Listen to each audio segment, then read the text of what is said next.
Halo teman-teman, perkenalkan aku Raihanat Mufida dari Prodi Manajemen Sumber Daya Akuatik Angkatan 2019, Fakultas Pertanian Universitas Gadjah Mada.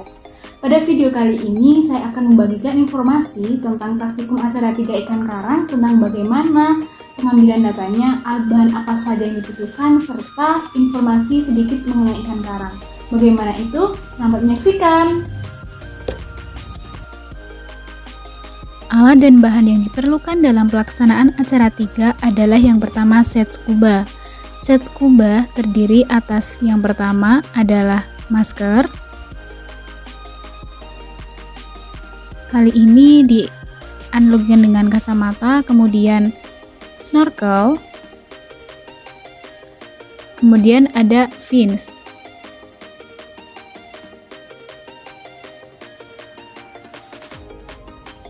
Nah, fungsi dari set scuba adalah untuk sebagai alat bantu ketika kita berada dalam air. Selanjutnya, alat yang diperlukan adalah roll meter.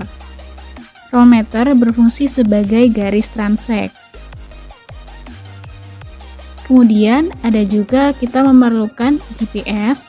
GPS berfungsi untuk menentukan titik koordinat.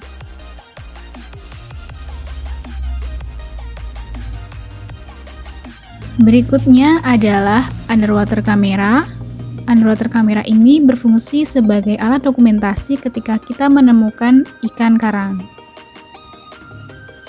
Berikutnya ada underwater paper untuk menulis data. Kemudian juga ada clipboard sebagai alas. Lalu ada juga pensil untuk menulis data.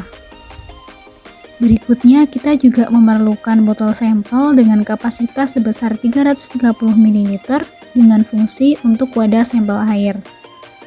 Selanjutnya kita juga memerlukan termometer yang digunakan untuk mengukur suhu udara dan suhu air. Selanjutnya adalah refraktometer digunakan untuk mengukur salinitas. Lalu ada pH meter untuk mengukur pH atau derajat keasaman.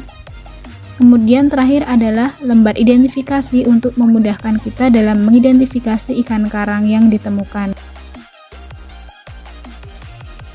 Pelaksanaan praktikum acara 3 dimulai dengan memasang transek sepanjang 50 meter yang kita pasang sejajar dengan garis pantai. Pada praktikum acara 3 ini kita menggunakan metode UVC. Melalui metode UVC ini, pengamatan dilakukan dengan jarak pandang sepanjang 2,5 meter ke kanan dan 2,5 meter ke kiri. Kemudian, dilakukan pencatatan terhadap ikan karang yang ditemukan menggunakan underwater paper dengan bantuan clipboard serta pensil.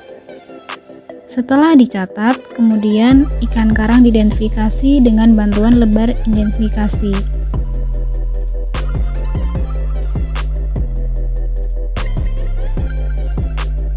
Tidak lupa pula untuk melakukan dokumentasi terhadap ikan karang yang ditemukan menggunakan underwater camera untuk dapat diidentifikasi lebih lanjut.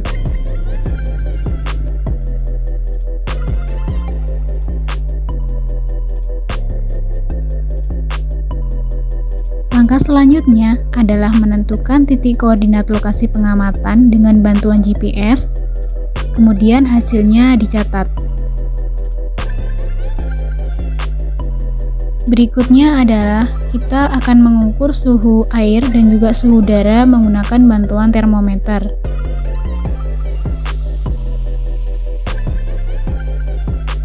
Selanjutnya, kita akan mengambil sampel air menggunakan botol sampel. Untuk kemudian akan diketahui berapa pH-nya dan juga berapa salinitasnya dengan bantuan alat berupa refraktometer dan juga pH meter. Setelah terdata, didapatkan 3 kelompok ikan, yaitu ikan mayor, ikan target, dan ikan indikator dengan jumlah stasiun 1 dan stasiun 2, total ada sebanyak 171 ikan karang. Ikan mayor merupakan ikan yang dimanfaatkan untuk ikan hias, berperan dalam rantai makanan dan biasanya memiliki ciri bertubuh kecil. Contoh ikan hias ini dapat dilihat dalam gambar seperti berikut. Ada pula ikan target atau ikan konsumsi yang terdiri dari beberapa famili seperti contoh berikut. Berikutnya adalah ikan indikator, contohnya yaitu Chaetodontide atau ikan kepe-kepe.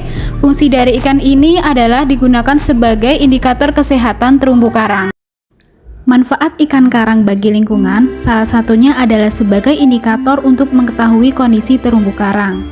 Selain itu, manfaat ikan karang bagi manusia adalah sebagai ikan konsumsi dan sebagai ikan hias.